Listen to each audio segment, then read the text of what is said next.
to Tropics Business Summit 2020, the virtual experience. We are so glad that you're joining us for this session. And this is how to launch, scale, and grow a beauty brand for the African market.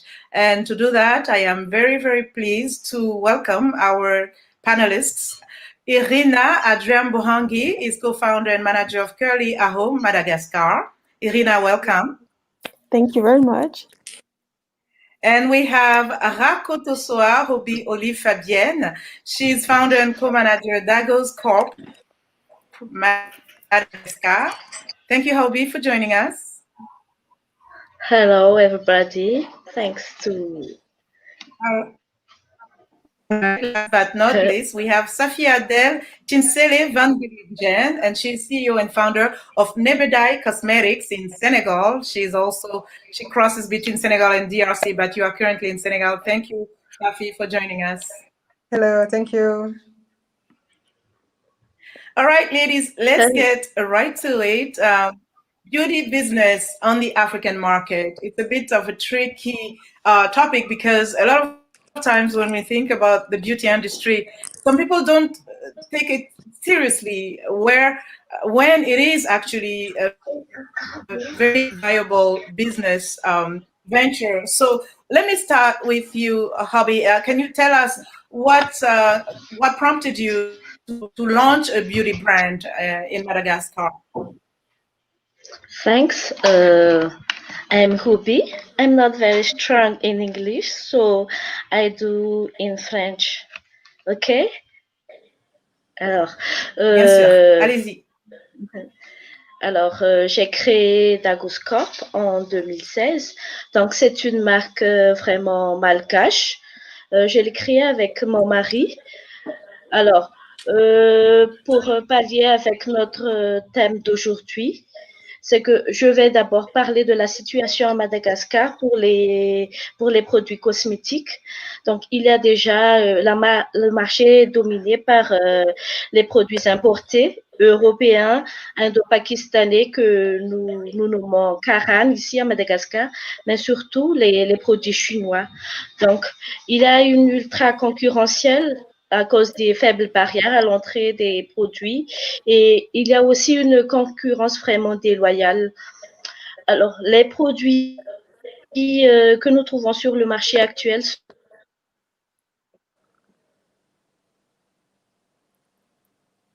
sont très peu coûteux avec les marketing.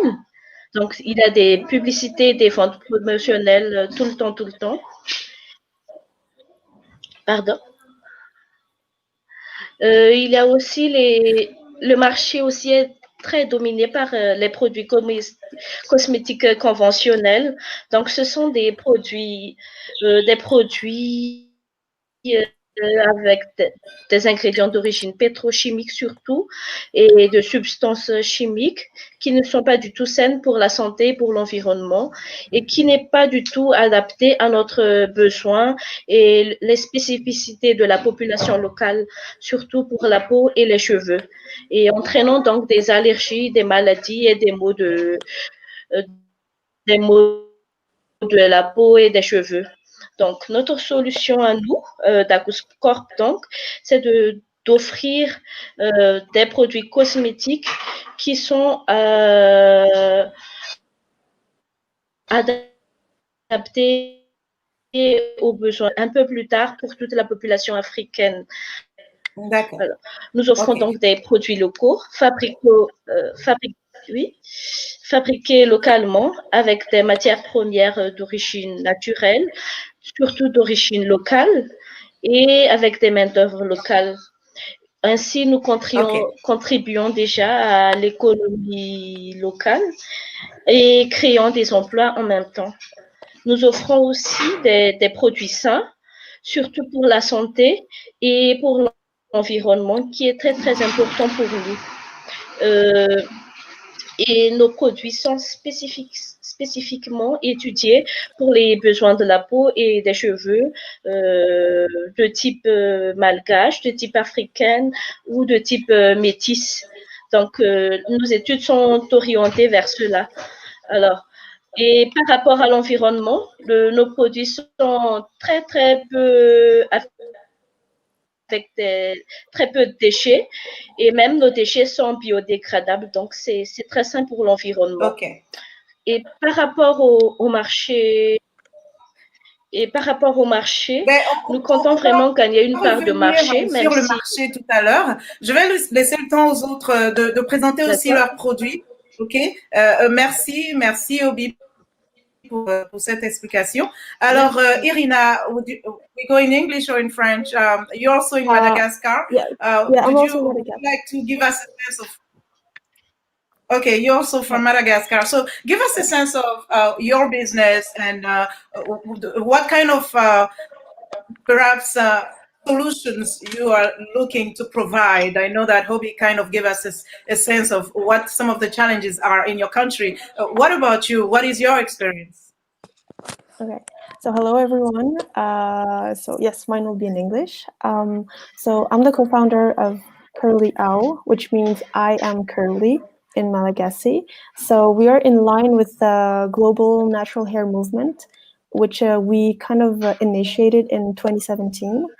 We're a group of friends, so 3 co-founders who we were inspired by our own stories actually to teach people. We learned in our late 20s how to take care of our natural hair, and by that we created a community to share what we learned, how to embrace our natural hair, because in our country actually natural hair is not really part of the standard of beauty in the country. So essentially we are the first Afro hair salon in Madagascar, which opened only this year. So what we do is that we beautify hair, natural hair. We teach people how to take care of their hair and how to embrace it. And with the help of a big community, it's kind of in line with what Ubi does, because we use her oils most of the time for the natural hair cares of our salon. And the bigger picture is that we are now an online community of over 50,000 members on Facebook. And it's a community that unifies Malagasy from the north to south, everywhere, where we share, talk about deeper things than just the natural hair, because we learned throughout our journey that there was a lot of discrimination concerning the different types of hair. So from curly hair to tighter curl types, like people call it kinky hair also. And there's a lot of discrimination in the work and at school or in society in general. So we're kind of we sensitize people on how to care for the hair and how to love the hair and how to accept it in general, because it's something that is natural to us that we can't change. And so that is what essentially Curly Out does, and what we managed to do through the salon right now. And also, one last thing, we are actually the first, as I said, natural hair salon in Madagascar and certified salon as a natural hair expert.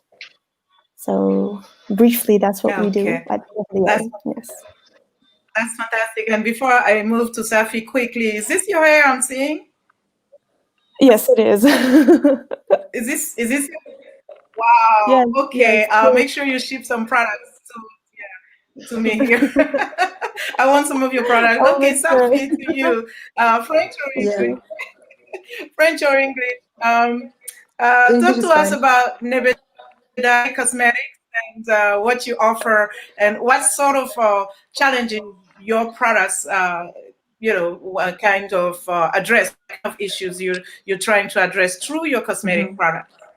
Yeah, sure. So for me, Nebedai really started when I moved to Senegal, and I came across, I don't know if you know, but about moringa oil, and it was really randomly, but I just realized how powerful that plant was, and I was just astonished by the fact that it was not really well known everywhere.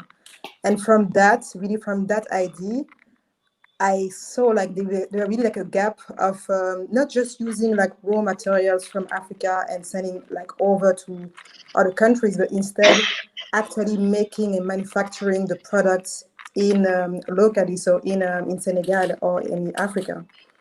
And so the idea was the challenge is really to also made in Africa, made in Senegal, and really to sell the products worldwide, and to offer like really quality products when we have like minimal formulation, because we can see also like even with big players, they have like good branding, good marketing, but at the end of the day, some products and the formulation are not that great.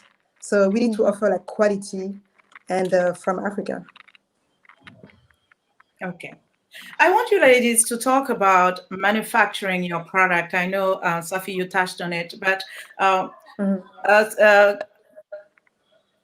if we look at the way you are able to produce your goods, your product, what sorts of challenges or opportunity do you have, Hoby, pour la fabrication de votre produit? Comment est-ce que ça se passe sur le terrain et quelles sont les difficultés et peut-être aussi les opportunités que vous avez de faire des produits made in Madagascar? Alors, pour la fabrication, nous avons beaucoup de chance d'habiter à Madagascar parce que nous avons une diversité endémique et des diversités très riches pour les matières premières. Donc c'est une opportunité pour nous. 90% de nos matières premières proviennent donc des producteurs malgaches. Et c'est plus facile que les matières premières proviennent de Madagascar. Pour la production, pour le moment, nous le faisons à la main, artisanalement donc. Pour le moment, il n'y a pas vraiment de soucis, mais quand on a une grosse commande, c'est là qu'il y a beaucoup de problèmes parce qu'on n'arrive pas à produire suffisamment. Avec un délai assez limité. Donc, il nous faudrait un peu chercher un moyen de produire un peu plus sans pour autant gaspiller de l'énergie. Et aussi, par rapport aux main-d'œuvre, ici, il faut dire que les main-d'œuvre coûtent pas très cher, mais quand même, nous essayons de faire ça équitablement pour que tout le monde soit gagnant-gagnant. Okay. And you, Irina, what is your experience in terms of manufacturing your products? So, well, since we are a service right now, I'll go more to the training side of it because the training, how to cater to natural hair in the biggest beauty school of Madagascar, that theme, let's say, did not exist. We didn't get access to that, and we had to reach out to influencers from abroad to teach us. We had to reach out, kind of like knocking down doors. Hello, we are from Curly-Ow. This is what we do, and that's how we managed to get our training to be able to get the certification of natural curl expertise, and to be able to do what we do at the moment, because it's very different from what everyone has ever known. Each time they go to a beauty salon here, it's either to straighten their hair or, well, it's always to relax their hair. So that was the biggest challenge that we faced. So to get access to that proper training and yeah, to make it more viable. So yeah. Yeah. Okay. And so to you, Safi, what can you share in terms of manufacturing? What sorts of opportunities and challenges you've come across? So I think the biggest one is to find the right laboratory. So really to make the products. But I found one luckily in Senegal, but I know that in many countries in Africa, we don't necessarily have like the proper laboratory when they can actually like formulate new formulation and everything. So, and also in terms of like safety testing. So I didn't really find like safety testing laboratories. So I actually do it in the UK, so in Europe, just to make sure that, so I really have to work with both of those laboratories just to make sure that my products are compliant. But I think other than that, in terms of challenges, I guess it's just like a new industry. So it's just coming, and I guess we are the one like starting it, and I'm pretty sure like in 10 years it will be easier. Ok. Alors, Hoby, je reviens vers vous. Parlez-nous du marché. Vous aviez entamé ce sujet tout à l'heure. Comment se présente la vente de vos produits? Quel marché? Quelle est votre cible? Je suppose que c'est Madagascar, mais comment pensez-vous agrandir votre entreprise? Alors, le marché à Madagascar, déjà, c'est dominé à 90% par les produits cosmétiques importés, comme je disais tout à l'heure. Et les gens sont déjà habitués à des produits très peu coûteux et avec des designs magnifiques, je dois l'avouer. Et pour commencer, nous avons commencé par des ventes sur Facebook parce que ici, les gens sont beaucoup sur Facebook.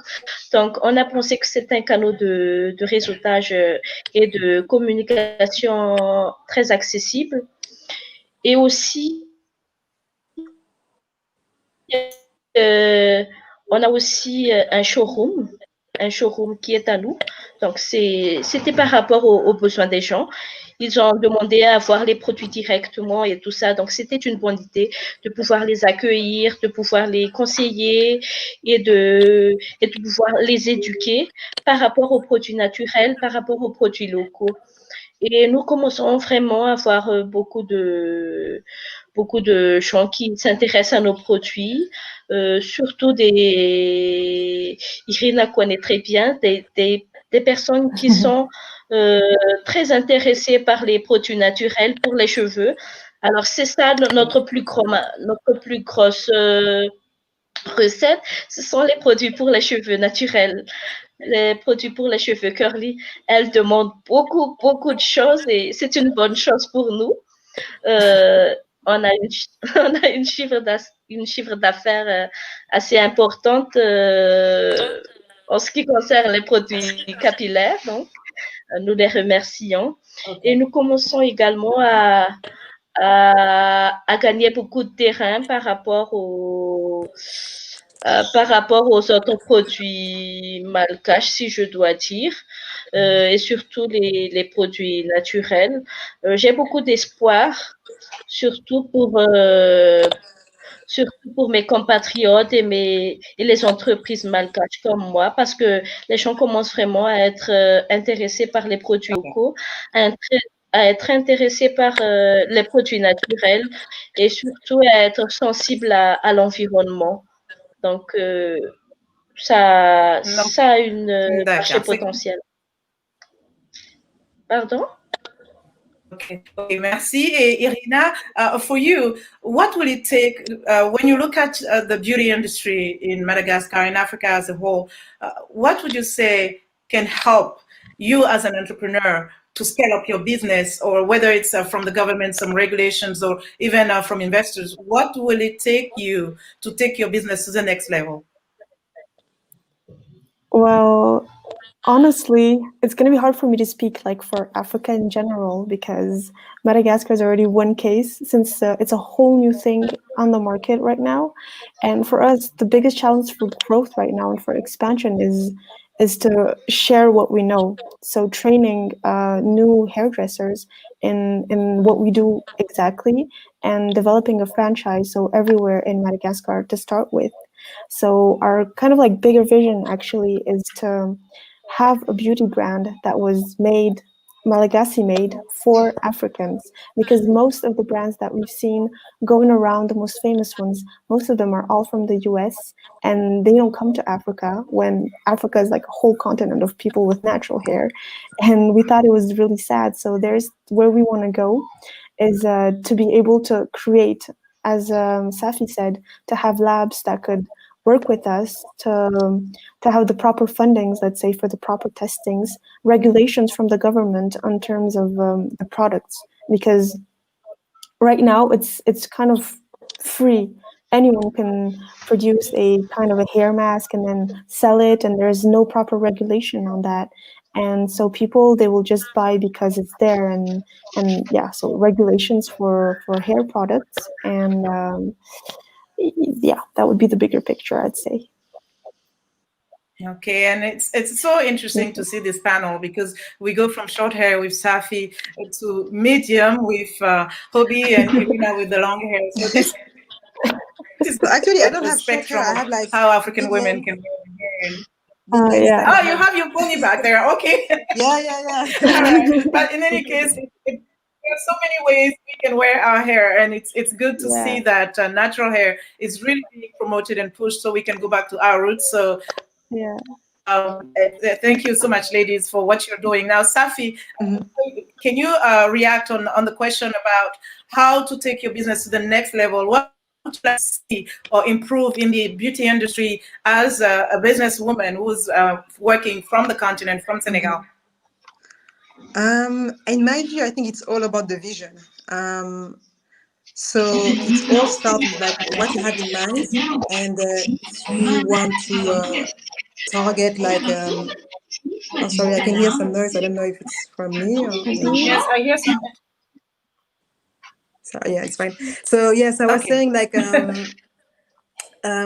yeah, so in terms of like I think it's really about the vision. So if you really have the vision to take your products from where you are to globally, then you will do everything in order to achieve that. And I think, like you said, like it's like regulation. You will really look for regulation.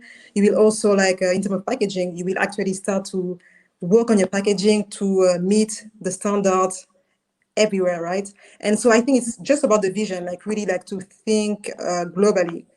And from that, I think the world is her oyster because now we have internet, so we don't have any excuse anymore. Like we don't have Yeah. any big barriers. Yes, indeed. Indeed. And I would like your reaction, all of you, on the issue of investment. How challenging do you find to get some investment in your business et Hoby concernant les investissements rapidement pour que je puisse avoir tout le monde. Comment trouvez-vous en fait le domaine des investissements? Avez-vous des difficultés? Est-ce que vous trouvez que les investisseurs sont intéressés à tout ce qui est enfin concerne le domaine de la beauté? Oui, honnêtement, oui. Il y en a même beaucoup qui nous ont contactés pour investir, mais la plupart des deals ne nous intéressaient pas vraiment parce qu'ils veulent vraiment prendre une part d'action assez importante dans notre entreprise, ce qui n'était pas du tout conforme à notre politique, donc jusqu'ici, on n'a pas permis aux investisseurs d'accéder. On cherche toujours des investisseurs, mais qui sont plutôt Okay, j'ai des difficultés. I have a few technical difficulties too. Okay, de, so de la de comment on dit ça, de tenir les fins d'échelle. Oui. C'est okay, très coupé. Oui. je vais vous interrompre, okay, Là, c'est malheureusement, bon. parce que j'ai des petits soucis avec votre connexion. Petit souci avec votre connexion. I'm going to go to Irina now, and then we can come back to you. Irina, can you share your thoughts on investment? How many opportunities have you come across or interests? Okay. When we first launched the business, we had many people interested in the project, many investors, but the deal was never fair enough for us. And it actually took us a year and a half to find an investor who was an African investor. And it helped us a lot. But in general, the beauty business is quite hard to get investors in because most products that interest investors are something in tech or agriculture or most of that. So mostly beauty stuff are not really easy to find investors in. But for us, we came across many interested people who wanted to fund the project. But as I said, the terms were not fair for us. And at the end, it came to a fair term for us. So yeah. Okay. Okay. And Safi, what has been your experience with investment? For me, it was not really like great. I think investment in Senegal, if you are seeking for it, it's very, very slow. It takes a while. And also, like, I think, like you said, like sometimes when it's a beauty business, they don't necessarily understand. So yeah, I think it's slow and they don't necessarily understand. But of course, there are some investors, but I think so far, I don't find like any investors, and I'm not looking right now. So yeah. Okay, so we're gonna wrap, and I'm going to ask you really in one word, en un mot, de nous dire où vous voyez votre business d'ici 5 ans. Very briefly, vraiment, je commence avec vous. Hoby, on n'a plus assez de temps, vraiment en quelques secondes. Alors, d'ici 5 ans, nous voyons déjà beaucoup de... nous voyons dans tout Madagascar, nos produits dans tout Madagascar, et j'espère une ouverture sur le continent africain. Okay, merci. Irina, your turn. Your business in It's 5 true. years? Same thing. I see my business everywhere in Madagascar and with our own line of hair products everywhere in Madagascar, available for the African continent and globally as well. And that's where I see ourselves as the real pioneers of our natural hair industry in Madagascar. Thank you. Okay, and Safi? So for me, one word, I would say booming. And I see my brand everywhere, Nebedai everywhere, from North Korea to Russia to Nigeria. So yeah. Fantastic, fantastic. And start by sending me here in Washington all of your products. Thank you, ladies. It was such a delight to speak with you, Irina, Hoby, and Safi. Thank you very Thanks much. a And lot. thanks to all of you for Thank you joining us. so much for having us. Thank you. It was very interesting. Thank you. Yeah, thank you. Bye. Ooh, it's only us.